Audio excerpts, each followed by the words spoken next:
Friends, मैं आपका mentor guide doctor Kumar. उम्मीद करता हूं कि आप लोग अच्छे होंगे। आज हम पढ़ने वाले हैं नर्वस सिस्टम के बारे में। ठीक है, नर्वस सिस्टम से, तंत्रिका तंत्र से बीपीएससी में पहले भी क्वेश्चन आ चुके हैं। ठीक है, हम इस जो पढ़ेंगे ये टॉपिक आज वीडियो में हम देखेंगे। पहले बेसिक कॉन्सेप्ट के बारे में पढ़ेंगे, ठीक है, और उसके बाद हम जो क्वेश्चन आया है उससे रिलेटेड एक्सप्लेनेशन को डिस्कस करेंगे, उससे रिलेटेड कॉन्सेप्ट को पढ़ेंगे। फिर उसके बाद लास्ट में हम पीवाईक्यू को डिस्कस करेंगे। देखिए, ये जो नर्वस सिस्टम या बाकी डाइजेस्टिव सिस्टम है, इन टॉपिक को पढ़ने का फायदा क्या होता है कि देखिए, जो बीपीएससी में जो टॉपिक पूछे जाते हैं वह दो प्रकृति के होते हैं। ठीक है, एक आपके हो गए स्थिर प्रकृति के जो स्टैटिक है, एक है अस्थिर जो डायनामिक है। तो डायनामिक में आपके आ गए करंट अफेयर्स, साइंस, टेक्नोलॉजी, और ये जो स्टैटिक पोर्शन है इसमें आपके आ गए हैं बायोफिजिक्स, केमिस्ट्री के जो टॉपिक हैं स्टैटिक हैं, बिहार स्पेशल हैं। ये जो स्टैटिक वाले हैं इसमें क्वेश्चन की प्रकृति नहीं बदलती है। ठीक है, यदि आप एक बार दो बार इसको पढ़ लेंगे तो उसमें आसानी से मार्क्स स्कोर कर सकते हैं। ठीक है, और ये जो हम लोग वीडियो बनाते हैं ये खास तौर पे इसलिए इंपॉर्टेंट हो जाता है यदि और आप स्पेशली जब आप साइंस बैकग्राउंड के नहीं हैं, क्योंकि जब हम वीडियो बनाते हैं उसमें आपको समझाते भी हैं, उसमें आपको पीवाईक्यू भी करवाते हैं, उसको डिस्कस करते हैं कॉन्सेप्ट को। तो ये सब आपको बहुत कम समय में मिल जाता है। ठीक है, एक जगह पे मिल जाता है।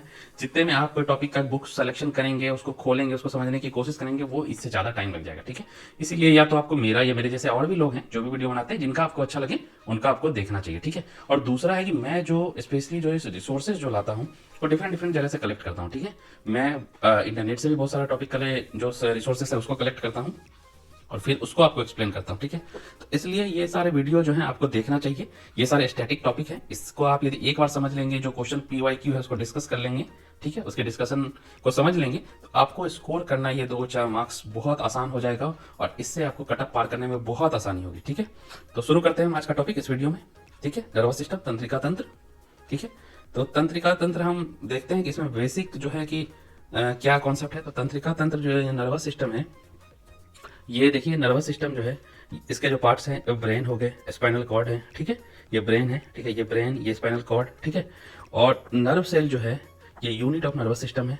ये सारे तंत्रिका तंत्र के पार्ट्स हैं, उसको हम देखेंगे आगे।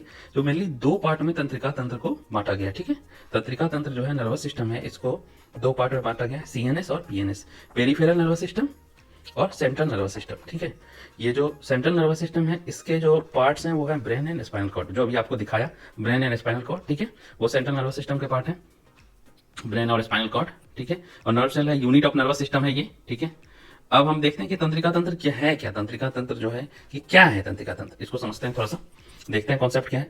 तो आपका तंत्रिका तंत्र आपके शरीर का कमांड सेंटर है, ये कंट्रोल या कमांड सेंटर है।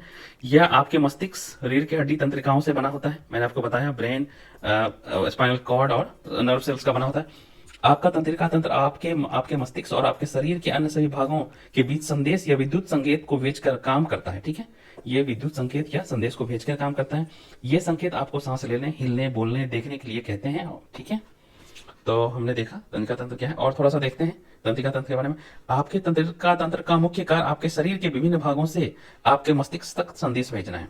शरीर के विभिन्न भागों से ब्रेन तक संदेश भेजना है। ठीक है, जो डिफरेंट पार्ट जो है शरीर के, यहाँ सबसे संदेश यहाँ ब्रेन तक जाएगा। ठीक है, आपके मस्तिष्क से वापस आपके शरीर तक संदेश भेजना है, फिर वापस संदेश यहाँ से यहाँ तक भेजना है। तो ये हो गया सेंसरी और ये हो गया मोटर।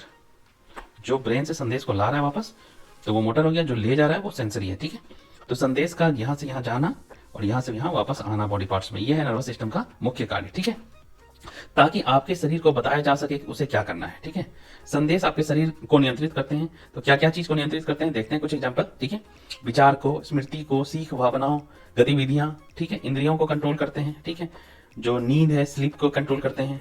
ठीक है, स्लीप को कंट्रोल करते हैं, दिल की धड़कन, सांस लेने के पैटर्न, इन सबको नर्वस सिस्टम कंट्रोल करता है आपके बॉडी में। ठीक है, तो तंत्रिका तंत्र के पार्ट्स क्या हैं आपको बताया।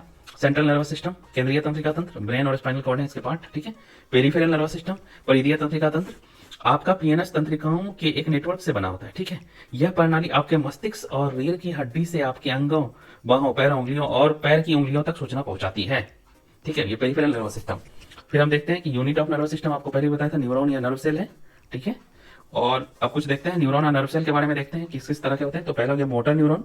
ठीक है, आपको भी बताया था। मोटर न्यूरॉन क्या है। मोटर न्यूरॉन देखिए आपके मस्तिष्क और रीढ़ की हड्डी से संकेतों को आपकी मांसपेशियों तक ले जाते हैं। आपके ब्रेन से जो है, ये ब्रेन से, ये स्पाइनल कॉर्ड से आपकी मांसपेशियों तक संदेश ले जा रहा है, वो मोटर हो गया। आउटगोइंग हो गया। ठीक है, आउटगोइंग, तो ये मोटर हो गया। ठीक है, और आप वो आपको चलने में मदद करते हैं, वो सांस लेने, निगलने, बोलने में सहायता करते हैं। ये जो मोटर न्यूरॉन है ये आपको चलने में, सांस लेने, बोलने में मदद करते हैं। फिर देखते हैं सेंसरी न्यूरॉन है, संवेदी न्यूरॉन।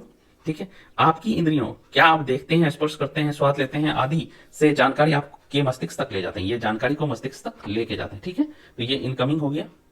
ठीक है, फिर देखते हैं इंटर न्यूरॉन है। इंटर न्यूरॉन मोटर और संवेदी न्यूरॉन के बीच संचार करते हैं। ये जो सेंसरी और मोटर, ये मोटर पार्ट है, ये जो मोटर और सेंसरी है, मोटर और सेंसरी, इसके बीच में इंटर न्यूरॉन होते हैं। ठीक है, तो ये इंटर न्यूरॉन देखिए आप, इंटर न्यूरॉन जो है, इंटर न्यूरॉन कहाँ पे होते हैं, सीखने याद करने की भूमिका निभाते हैं। ठीक है, ये इंटर न्यूरॉन कहाँ पे होता है, ये ब्रेन और स्पाइनल कॉर्ड में होते हैं। ठीक है, तो अब आगे देखते हैं क्या कि आगे क्या इस, देखिए ये इंटर न्यूरॉन जो है, इससे क्वेश्चन 69th बीपीएससी में आया था। ठीक है, अब आगे देखते हैं ताप नियंत्रण, प्रकार, तंत्र और महत्व। ठीक है, थर्मोरेगुलेशन के बारे में देखते हैं क्या है ताप नियमन क्या है। थर्म वह तंत्र है जिसके माध्यम से शरीर बाहरी तापमान के बावजूद एक निश्चित डिग्री के भीतर अपने आंतरिक तापमान को बनाए रखता है। इंटरनल जो टेम्परेचर है अपने बॉडी के अंदर, उसको बनाए रखता है, यह है थर्मोरेगुलेशन। बाहर कुछ भी टेम्परेचर हो, लेकिन आपके बॉडी के टेम्परेचर को फिक्स बनाए रखता है, ये थर्मोरेगुलेशन है। शरीर के तापमान को विनियमित करना समस्थितिकी के रूप में और जीवित रहने के लिए शरीर के संतुलित तापमान को बनाए रखने का एक तरीका है। ठीक है, ये होम्योस्टेसिस को मेंटेन करने का एक तरीका है। ठीक है, अब देखते हैं आगे। ताप नियमन में तंत्रिका तंत्र महत्वपूर्ण भूमिका निभाता है। हाइपोथैलेमस रिफ्लेक्सेस को चालू करके शरीर के तापमान को नियंत्रित करता है, जो शरीर में बहुत गर्म होने पर वेसोडाइलेशन और पसीना पैदा करता है, शरीर के बहुत ठंडे होने पर वेसोकॉन्स्ट्रिक्शन और कपाता है। ठीक है, ये कौन करता है, तो यह हाइपोथैलेमस करता है। ठीक है, इससे आपका क्वेश्चन आ चुका है। अब देखते हैं क्या कि इसमें जो ताप नियमन का कार्य क्या है। आपके केंद्रीय तंत्रिका तंत्र में सेंसर आपके आंतरिक तापमान में परिवर्तन होने पर आपके हाइपोथैलेमस को सूचना प्रसारित करता है, सीएनएस इसको सूचना देता है। ठीक है, यह आपके पूरे शरीर में कई अंगों और प्रणालियों को संदेश भेजकर प्रतिक्रिया करता है। यह हाइपोथैलेमस उसके बाद प्रतिक्रिया करके कंट्रोल करता है। ठीक है, वेसोडाइलेशन कराता है, पसीना निकलता है, या फिर कपकपी आती है इससे। ठीक है, आगे देखते हैं इसे टॉपिक से क्या क्या क्वेश्चन आया हुआ है आगे। तो देखिए ये क्वेश्चन ये आया हुआ है कि जो आगत और निर्गत तंत्रिकाएं मिलती हैं, तो जो सेंसरी है और जो मोटर है वो मिलती है कहाँ, इंटर न्यूरॉन में। इंटर न्यूरॉन आपको बताया कि ये जो सेंट्रल नर्वस सिस्टम जो है, सेंट्रल नर्वस सिस्टम ब्रेन और स्पाइनल कॉर्ड में है, तो यहाँ पे मिलती है। तो ठीक है, इसका आंसर हो जाएगा बी, इसका आंसर हो जाएगा बी। ठीक है, इसी का इंग्लिश में क्वेश्चन है, input and output nerves meet at, तो वो सेंट्रल नर्वस सिस्टम होगा। इंटर न्यूरॉन में ये जो इंटर न्यूरॉन है, ये यहाँ पे interneuron central nervous system में मिलते हैं। ठीक है, आंसर बी हो जाएगा। शरीर के तापमान को नियंत्रित करता है, कौन करता है, अभी हमने पढ़ा, हाइपोथैलेमस करता है, तो आंसर हो जाएगा सी। ठीक है, इसका इंग्लिश क्वेश्चन होगा, इंग्लिश वर्जन होगा, ये आपका 65th बीपीएससी में पूछा हुआ है। ठीक है, फिर से एक बार शरीर के तापमान से पूछा, नियंत्रित करता है, कौन करता है भाई, हाइपोथैलेमस करता है, तो आंसर हो जाएगा बी। ये आपका 64th बीपीएससी में है। तो देखिए कितना हल्का हल्का क्वेश्चन आता है। ठीक है, यदि इस चीज को आप जानते हैं कि ताप को रेगुलेट करता है हाइपोथैलेमस, तो आसानी से 1 मार्क्स स्कोर कर सकते हैं। ये स्टैटिक जो टॉपिक होते हैं इसका यही इंपॉर्टेंस है, यहाँ पे स्कोर करना होता है, यहाँ गलती की कोई गुंजाइश नहीं है। फिर अगला क्वेश्चन देखते हैं, आया हुआ है कि ईईजी निम्न में से किसकी निगरानी के लिए उपयोग होता है। ये ई जो होता है निम्न में से किसकी निगरानी के लिए उपयोग होता है। ठीक है, ईईजी। ठीक है, ईईजी जो है, तो ईईजी का फुल फॉर्म है इलेक्ट्रोइंसेफेलोग्राम। ठीक है, और दूसरा एक शब्द होता है ईईजी और ईसीजी, इलेक्ट्रोकार्डियोग्राम, इलेक्ट्रोइंसेफेलोग्राम। तो देखिए इलेक्ट्रोकार्डियोग्राम जो है वो हार्ट है, कार्डियो हार्ट। ठीक है, इलेक्ट्रोइंसेफेलोग्राम ब्रेन से रिलेटेड है, किससे रिलेटेड है, ब्रेन से। इसीलिए इसका आंसर जो हो जाएगा, ईईजी जो है इलेक्ट्रोइंसेफेलोग्राम किससे है, तो ये आपके मस्तिष्क। ठीक है, इसका आंसर हो जाएगा डी। ठीक है, तो यहाँ भी देखते हैं इलेक्ट्रोइंसेफेलोग्राम जो है, और एक दूसरा ईसीजी आपको बता ही दिया, इलेक्ट्रोकार्डियोग्राम हार्ट से रिलेटेड होता है। चलिए, thanks for watching the video. मैं आपका मेंटर डॉक्टर कुमार। वीडियो यदि अच्छा लगा हो तो लाइक शेयर सब्सक्राइब कर दीजिएगा। Okay bye, thank you.